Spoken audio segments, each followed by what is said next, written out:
Well, where is the food crisis headed next? That's the subject of our roundtable. Joining me now from Washington, Kimberly Elliott. She's a senior fellow at the Center for Global Development. And in Omaha, Nebraska, we have Bill Lapp. He is president at Advanced Economic Solutions. Welcome to you both. Thanks for coming on Bottom Line today. Thank you. My pleasure. Good afternoon. Ms. Elliott, let me start with you. Our Alan Bayerga was just on the phone with me from Nairobi, and he talked about issues of finance. Talk to us about the role that plays in this food insecurity crisis we're seeing around the world. Well, you have both short-run and long-run elements to the food security crisis, and I think most of what Alan was talking about, except for the World Food Program, were the long-run investments that we need to do to ensure that we have sort of enough food going forward with growing populations, growing incomes, growing demand.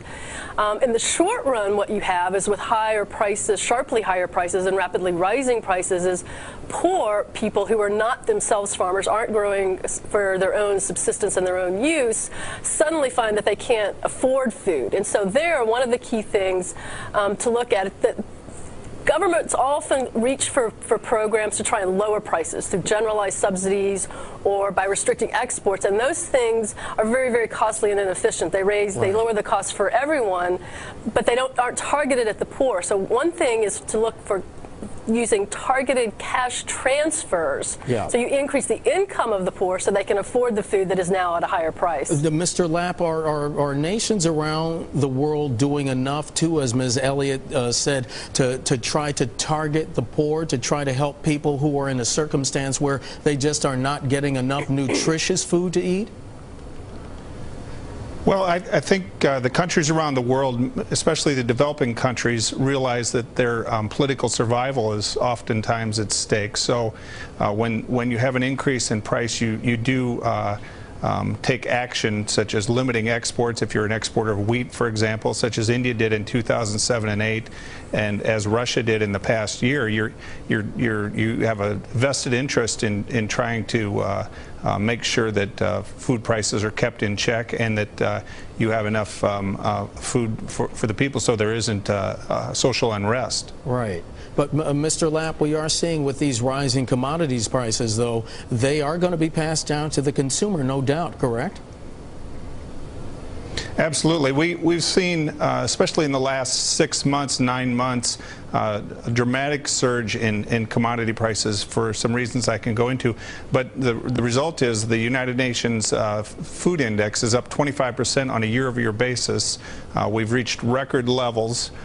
We've already seen in a few instances some food riots, and we're seing this having a greater impact on developing economies, especially where the proportion of food that their income that they're spending on food runs anywhere from often 30 to 50%. Ms. Elliott, we've talked about some of the consequences of these rising prices, as Mr. Lapp just mentioned, some social unrest in places around the globe. But can you point to any successes that we're seeing?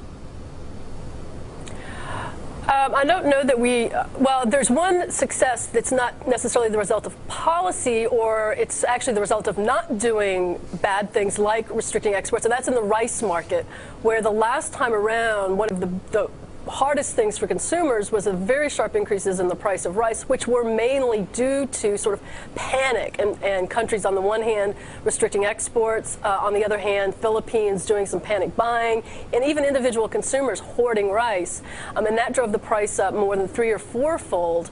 So far, one of the bright spots in the current crisis is that the rice market hasn't gone nuts, and that's a major staple grain for billions of people in both South Asia and East Asia. So that's, again, it's more due to the absence of bad policies as opposed to good policies, but it is one bright spot in the current crisis so far. Mr. Lapp and Ms. Elliott, I'll ask you both in our last minute. Mr. Lapp, I'll start with you. As we go forward, and unfortunately we are going to see that explosion in population by 2050, it is incumbent, Mr. Lapp, on countries around the world to do what to help feed their populations?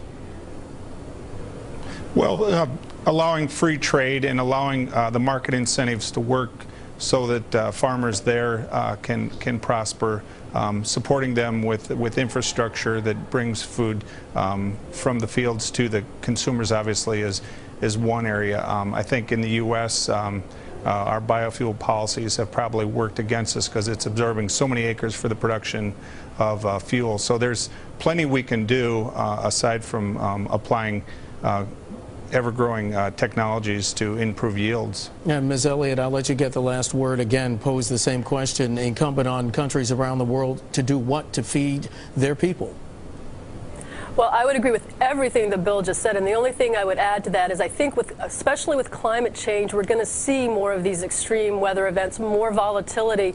And so I would go back to the idea of governments needing to ensure that they have safety nets in place. Cash transfers are growing in many countries for many kinds of things, including for conditioned on education, for example. So I think putting those kind of mechanisms in place to deal with the volatility we're likely to see is another element of the package that Bill so nicely laid out. And Kimberly Elliott of the Center for Global Development joining us from Washington, Bill Lapp of Advanced Economic Solutions from Omaha, Nebraska. Thank you both so much. We appreciate your time today. Thank you. Thank you.